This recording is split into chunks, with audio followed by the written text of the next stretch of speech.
हाँ, class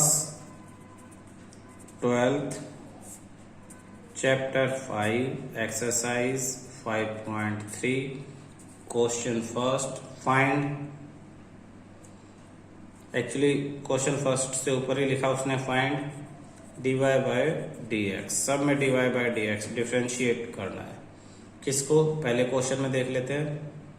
2x plus 3y equal to sine x। Solve करते हैं। दोनों तरफ डिफ्रेंशिएट बोथ साइड। तो डिफ्रेंशिएशन किसका 2x का किसके रिस्पेक्ट में dx की, क्योंकि लिखा हुआ ना ऊपर dx। तो y ये फंक्शन है y यानी 2x प्लस 3y प्लस में डिफ्रेंशिएशन किसका 3y का किसके रिस्पेक्ट में dx के रिस्पेक्ट में इक्वल टू डिफ्रेंशिएशन किसका साइन x का किसके रिस्पेक्ट में dx। तो 2 तो कांस्टेंट है एज इट इज आ जाएगा। x का डिफ्रेंशिएशन 1 होता है अपॉन में dx, यानी differentiation of x with respect to dx is 1। तो ये इस पूरे का आंसर आ जाता है 2। मैंने तुम्हें एक फार्मूला बताया था डिफ्रेंशिएशन ऑफ x की power n with respect to dx is equal to क्या होता है n आगे आ जाता है इंटू x की पावर n माइनस 1 हो जाएगा। अगर सिर्फ डिफ्रेंशिएशन x है इसके रिस्पेक्ट में dx, तो x की पावर क्या 1, तो इसमें देखो 1 आगे आ गया, x की पावर 1 माइनस 1 0 और x की पावर 0 कितना होता है 1 इंटू 1। तो इसीलिए आपको ध्यान रखना है कि differentiation of dx with respect to dx is 1। Next plus ये 3 कांस्टेंट अब बाहर आ गया और dy by dx as it is ही रहेगा। dy by dx is equal to sine x का डिफ्रेंशिएशन होता है cos x। हमें dy बाय dx की वैल्यू निकालना है तो 2 उधर जाके माइनस और 3 फिर डिवाइड। तो dy by dx is equal to cos x minus 2 upon 3 आपका आंसर है। Question 2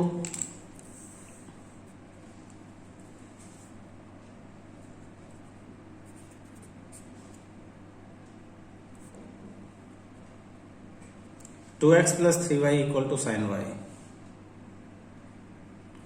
2x plus 3y equal to sine y। दोनों क्वेश्चंस में बहुत कम डिफरेंस है, इसलिए बहुत ध्यान से देखना। Differentiate both side. तो differentiation of 2x with respect to dx plus differentiation of 3y with respect to dx differentiation of sine y with respect to dx। तो ये तो फिर वही 2 आ गया प्लस 3 बाहर और dy बाय dx आ जाता है। यहाँ पे चेन रूल लगेगा। साइन y का डिफरेंशिएशन साइन का कोस है तो साइन y का कोस y, लेकिन यहाँ अगर x होता तो यहीं पे क्वेश्चन खत्म हो जाता। y है तो y पे चेन रूल, जो भी x की जगह कुछ और होगा तो उसका फिर लगेगा, यानी dy by dx chain rule से। अब जिनमें y है उन्हें एक तरफ ले लो, बाकी दोनों को एक तरफ ले लो।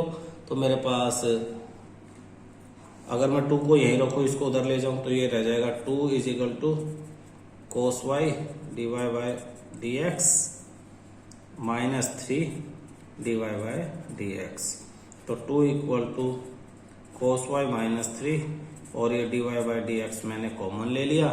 तो dy बाय dx की वैल्यू चाहिए, इसे उधर ले जाके डिवाइड कर दो। तो आपके पास आ जाएगा dy by dx is equal to 2 divide by cos y minus 3। था ना दोनों क्वेश्चंस में answer. Question third ax plus by square equal to cos y। Differentiate both side. Differentiation of ax with respect to dx plus differentiation of by square with respect to dx equal to differentiation of cos y with respect to dx। a constant है और x का differentiation 1, तो इसकी जगह आ जाएगा 1 plus b constant है और y एक वेरिएबल है, तो वेरिएबल का स्क्वायर तो पावर 2। हमने पीछे ही फार्मूला किया, पावर आगे आ जाती है 2 और y की पावर 2 थी तो एक कम हो जाएगी तो 1 रहेगी। ये हो गया। लेकिन ये x होता तो यहीं खत्म हो जाता। x की जगह y है तो y को दोबारा लिखेंगे dy by dx equal to cos y का होता है माइनस साइन y, तो cos y का क्या होगा, cos x का होता है माइनस साइन x, तो cos y का हो जाएगा माइनस साइन y, और y का चेन रूल से दोबारा dy बाय dx। ये a था भाई, तो a एज इट इज, 1 नहीं रहेगा, a एज इट इज। अब ये माइनस वाला है तो इसे इधर लाके प्लस कर लो और a को दूसरी तरफ ले जाके माइनस कर लो, तो ये हो जाएगा 2by, इसको एक साथ सिंप्लीफाई फॉर्म में लिखेंगे 2by into dy by dx, ये माइनस इधर आके plus sine y into dy by dx equal to a उधर आके माइनस है। सर ये इनके साथ में dy बाय dx क्यों लिख रहे हैं? भाई ये जो y है तो y को दोबारा डिफरेंशिएट करोगे। अच्छा ठीक है ठीक है। जहाँ भी cos y था तो cos y का sin y, लेकिन y का दोबारा dy बाय dx। x होता तो नहीं होता, x होता तो वहीं खत्म हो जाता, 1 हो जाता उसका, तो है ना।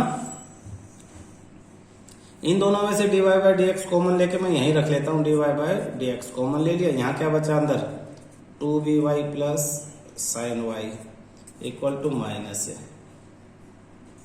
तो ये उधर जाके डिवाइड हो जाएगा, dy by dx is equal to minus a upon 2by plus sine y, answer. Next fourth,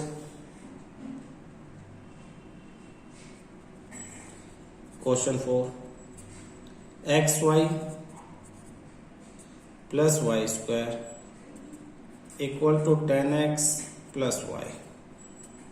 देखना, डिफरेंशिएट बोथ साइड, तो differentiation of x y with respect to dx plus differentiation of y square with respect to dx equal to differentiation of 10x with respect to dx plus differentiation of y with respect to dx। सबको differentiation का sign लगा दिया।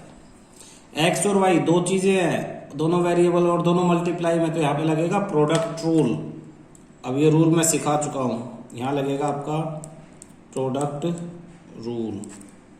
Y square normal है, ये भी normal है, तो Y square पे वैसे तो चेन रूल लगता है, इसको क्या कहते हैं, चेन रूल। यहाँ पे चेन, जब एक बार डायरेक्ट होने के बाद दोबारा भी आगे हो तो चेन रूल, जैसे ऊपर लग रहा है। तो इसमें प्रोडक्ट रूल क्या कहता है, फर्स्ट एज इट इज यानी x as it is, differentiation of second यानी y का differentiation dy by dx, plus second as it is यानी y as it is, differentiation of first यानी x का differentiation क्या होता है 1। ये खत्म हो गया इसका इतना ही होना था ये। अब आगे नेक्स्ट प्लस में y स्क्वायर का 2y और y का दोबारा dy by dx chain rule से इक्वल टू 10x का होता है sec स्क्वायर x, फॉर्मूले याद करो बेटा, sec square x, differentiation of 10x sec square x plus में dy बाय dx। अब किस में dy बाय है बेटा, इसमें भी dy बाय dx और इसमें भी, तो जिनमें dy बाय dx है उन्हें एक तरफ ले लेंगे और बाकी सबको क्या लिख लेंगे, एक तरफ। तो इधर ले आओ, उसको भी इधर 2 है, तीसरे वाले को भी इधर ले आओ, तो x into dy by dx plus 2y into dy by dx और minus dy by dx equal to sec square x, और ये y उधर जाके माइनस y। इधर अगर dy बाय dx में कॉमन ले लूं तो उधर बचा sec square x minus y, और इस जो भी बचा उधर जाके डिवाइड हो जाएगा, तो यहाँ क्या बचा x, फिर क्या बचा प्लस 2y और फिर क्या बचा था माइनस 1। तो ये आपका आंसर है भाई। dy बाय dx कॉमन लिया, x प्लस 2y माइनस 1 बचा, इसे उधर ले जाके डिवाइड सीधा नीचे लिख दिया। स्टेप्स आपको बचानी है, अब टाइम बचाना है। Question 5, x square plus xy plus y square equal to 100। तो differentiate both side, differentiation of x square upon dx plus differentiation of xy upon dx plus differentiation of y square upon dx equal to differentiation of 100/dx। मेरी बात ध्यान से सुनना, बार बार वही चीजें आ रही है तो एक बार अच्छी तरह समझ लो, आसानी रहेगा। तो एक्स स्क्वायर का 2x, पावर आगे आ जाती है और पावर 1 कम हो जाती है, प्लस में x और y वेरिएबल दो, तो प्रोडक्ट रूल लगेगा इन पे, first as it is into differentiation of second plus second as it is into differentiation of first, plus y square का 2y और y का दोबारा चेन रूल से dy/dx इक्वल टू कांस्टेंट का डिफरेंशिएशन 0। दोबारा सॉल्व करते हैं, ये 2x प्लस में x इंटू dy/dx प्लस में y, ये तो 1 हो ही जाएगा, प्लस में 2y into dy/dx equal to 0। तो जिनमें dy/dx है उन्हें यहीं रख लो, बाकी वो उधर भेज दो। तो है किसमें x इंटू dy/dx और ये प्लस में 2y इंटू dy/dx। बचा किस किस में, 2x और y में, इन्हें उस तरह भेज दो। तो ये हो जाएंगे -2x और -y। dy/dx हम कॉमन ले लेंगे, dy/dx बचा क्या, x plus 2y equal to -2x -y, ये उधर जाके डिवाइड, तो dy/dx is equal to minus, बेशक कॉमन ले लो, 2x प्लस y अपॉन में x plus 2y। Answer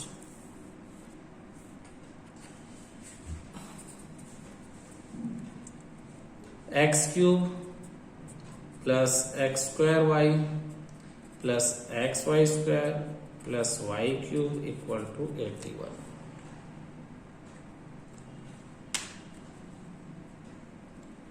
Differentiate both side. Differentiation of x³ with respect to dx plus differentiation x²y with respect to dx plus differentiation xy² with respect to dx plus differentiation y³ with respect to dx equal to differentiation of 81 with respect to dx। x³ का तो आसान है भाई, 3 आगे आ जाएगी और x की power 1 कम यानी 2 होगी, खत्म इसका। तो प्लस इस पे प्रोडक्ट रूल लगेगा। प्रोडक्ट रूल लगेगा इन द सेंस, हम शुरू में लिखेंगे डिफरेंशिएशन ऑफ, या first as it is differentiation of second, तो हम इसमें लिख देंगे, मैं रेड से लिख रहा हूँ सर आज ना बहुत अटक रहा है बेटा सर आज। तो यहाँ प्रोडक्ट रूल लगेगा, first as it is x² था तो x² into differentiation of second, second क्या है y, तो dy/dx plus second as it is, second क्या y है तो y as it is into differentiation of किसका, फर्स्ट का, फर्स्ट आपके पास x² अपॉन dx। तो ये जो कंप्लीट हमारा था, ये इसकी जगह हमारे पास ये आ गया, कौन से रूल से, प्रोडक्ट रूल से, प्रोडक्ट रूल। सर कोई 2 रूल एक साथ लग सकते हैं? इसमें देखो, इसमें 2 फंक्शन है, एक है x और एक है y²। तो जब इसमें प्रोडक्ट रूल लगेगा तो प्रोडक्ट रूल क्या कहता है, फर्स्ट एज इट इज यानी x as it is into differentiation of second, तो डिफरेंशिएशन का निशान लगा दो, सेकंड को लिख लो, बाद में सोल्व करेंगे जो भी होगा, अपॉन dx प्लस कहता है सेकंड वाला एज इट इज यानी y² एज इट इज, फिर डिफरेंशिएशन किसका, पहले वाले का, पहला क्या है सिर्फ x है, अपॉन dx। तो इसकी जगह हमने इतना ये लिख दिया है, प्लस में डिफरेंशिएशन ऑफ y³, तो y³ का डिफरेंशिएशन पावर आगे आ जाती है, इनटू में y और एक कम हो जाती है, y² हो गया। लेकिन ये x होता तो बात यहीं खत्म होती है, y है तो y का दोबारा लिखेंगे dy/dx इक्वल टू, तो ये हो गया नेक्स्ट वाली टर्म का। देखो ऊपर 4 टर्म थी, चारों टर्म का हमने अलग अलग कर लिया। 81 कांस्टेंट है तो आंसर हो जाएगा 0। अब इसके बाद ध्यान देने वाली बात है, ये तो फर्स्ट वाला था, तो जो फर्स्ट वाला ये तो एज इट इज लिख देंगे हम इसे, एज इट इज नीचे 3x² को हम 3x² ही लिख लेंगे,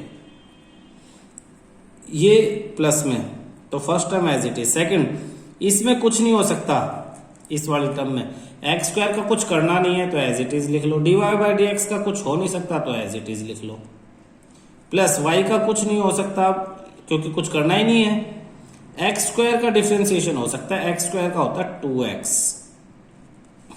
तो ये वाली टर्म सेकंड वाली सोल्व होगी, प्लस यहां देखो x का कुछ नहीं करना तो x तो एज इट इज आएगा, y स्क्वायर को डिफ्रेंशिएट करना तो y स्क्वायर का हो जाएगा 2y,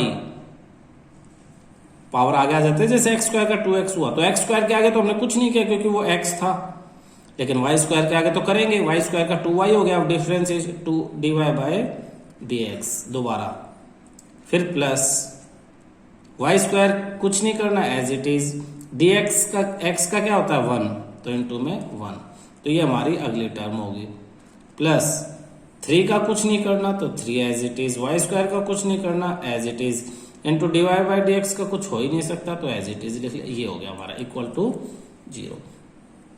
अब हमें कुछ खास करना नहीं है, हमें वो ही dy बाई dx वाली टर्म्स को एक तरफ लेना है और बाकियों को एक तरफ। किस किस में है dy by dx? dy by dx आपके पास देखना, मैं ब्लू पेन से निशान लगाता हूं, एक तो इस वाली टर्म में, सिर्फ इसमें, एक इसमें और एक इसमें, इनको यहीं रखो, बाकी सबको उधर ले जाओ। तो इनको जब यहीं रखेंगे तो इनमें से मैं dy बाई dx कॉमन ले लूंगा, देखना मैं एक लाइन बचा रहा हूं, और इक्वल टू जो उधर ले जाने थे 3x स्क्वायर उधर ले जाना था तो ये हो जाएगा माइनस 3x स्क्वायर, ये प्लस में y 2x यानी 2xy उधर ले जाना है तो ये भी माइनस 2xy, ये y square minus y square, upon यानी यहाँ जो dy बाई dx के साथ बचता तो dy बाई dx कॉमन लेने का तो ब्रैकेट में आता, दूसरी तरफ जाके डिवाइड हो जाता, तो dy by dx x square, दूसरा प्लस 2xy और प्लस में 3y स्क्वायर। तो ये आपका जो है कंप्लीट क्वेश्चन हो जाता है। अब एक मिनट, आप बताओ समझ में आया है या नहीं आया है? आ गया सर। क्योंकि यहाँ मैंने कंप्लीट कोशिश की है पूरा एक्सप्लेन करने की। अगर कॉमन ले लेते हो इस ऊपर से x को तो ये बचेगा और नीचे फिर ये आपका आंसर बच गया, तो ये आपका आंसर होगा।